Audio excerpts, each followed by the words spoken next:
मैं सत्यवान आर्य, सह आचार्य बाबू शोभाराम राजकीय कला महाविद्यालय अलवर।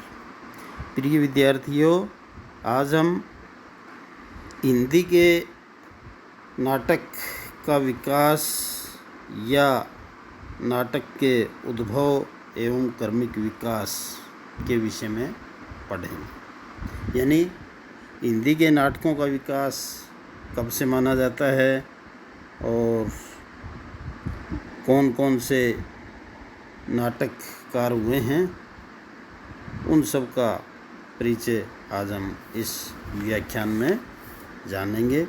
आशा आप ध्यान से सुनेंगे।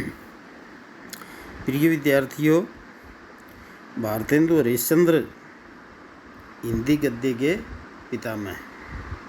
यानी हिंदी में गद्य का सूत्रपात भारतेंदु हरिश्चंद्र जी से ही होता है। हिंदी नाटक का सूत्रपात भी उन्हीं से होता है। उनसे पूर्व भी कुछ नाटक लिखे गए, जैसे रीवा नरेश विश्वनाथ सिंह का आनंद रघुनंदन, सैयद आगा हसर का अमानत, गोपाल चंद्र या गिरधरदास का नहूस आदि। परंतु नाटकीय कला की दृष्टि से इनका महत्व नहीं है। भारतेंदु का नाटक के इतिहास में महत्वपूर्ण स्थान है। केवल ऐतिहासिक दृष्टि से ही नहीं, साहित्यिक दृष्टि से भी उनकी नाट्य रचनाएं महत्वपूर्ण है। भारतेंदु के नाटक इस प्रकार हैं: विद्यासुंदर, रत्नावली, पाखंड विडंबन, वैदिकी हिंसा हिंसा न भवति, धनंजय विजय, मुद्रा राक्षस, सत्य हरिश्चंद्र, प्रेम योगिनी, विषस्य विषम औषधम, कर्पूर मंजरी, श्री चंद्रावली, भारत दुर्दशा, भारत जननी, नील देवी, दुर्लभ बंधु, अंधेर नगरी तथा सती प्रताप। इन नाटकों की प्रमुख विशेषताएं इस प्रकार कही जा सकती हैं।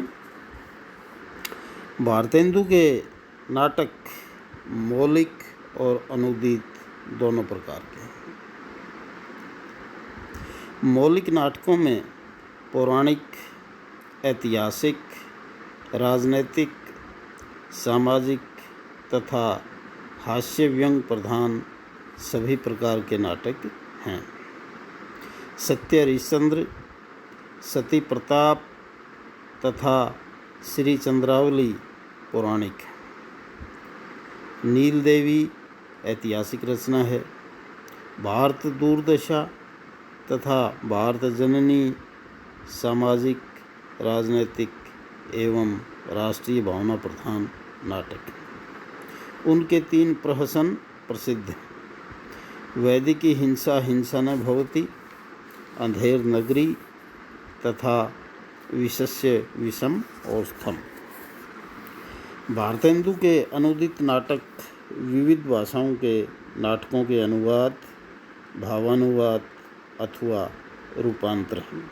जैसे मुद्रा राक्षस संस्कृत में, विद्यासुंदर बंगला में, दुर्लभ बंधु अंग्रेजी में, रत्नावली प्राकृत आदि उनके प्रसिद्ध अनुवाद हैं।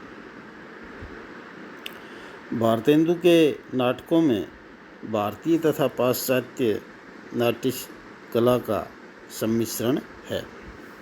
वे संस्कृत नाट्य कला के तत्वों के साथ साथ अंतर्द्वंद, चरित्र चित्रण, कार्य व्यापार आदि पश्चिमी नाट्य कला के तत्वों को भी लिए हुए हैं। कई नाटकों में उन्होंने भर्तवाक्य, नांदी पाठ आदि का भी परित्याग कर दिया है। भारतेंदु के अधिकतर नाटक रंगमंची हैं, यानी रंगमंच पर उनका प्रदर्शन हो सकता है और जो दर्शक हैं वे उसे देख सकते हैं।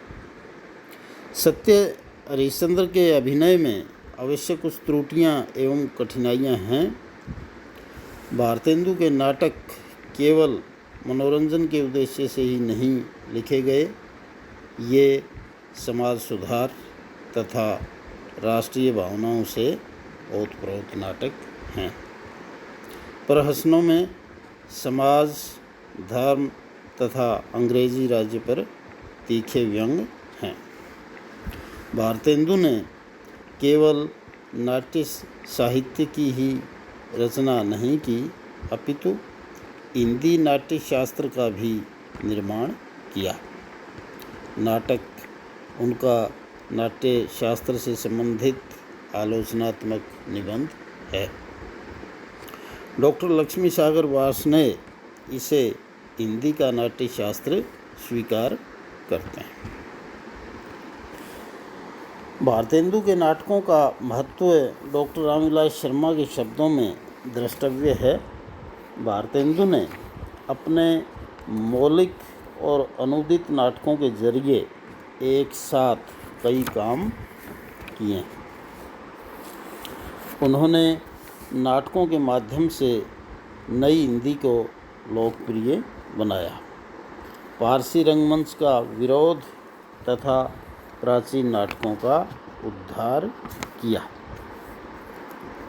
भारतेंदु युग के अन्य नाटककार, यानी भारतेंदु के युग में ही जो नाटककार नाटकों की रचनाएं कर रहे थे वे इस प्रकार से कहे जा सकते हैं। भारतेंदु युग में भारतेंदु हरिश्चंद्र के अतिरिक्त लाला श्रीनिवास दास, राधा कृष्ण दास, किशोरी लाल गोस्वामी, बालकृष्ण भट्ट, प्रेम घन, राधाचरण गोस्वामी, प्रताप नारायण मिश्र आदि ने भी उनके आदर्शों का अनुसरण कर नाटक लिखे।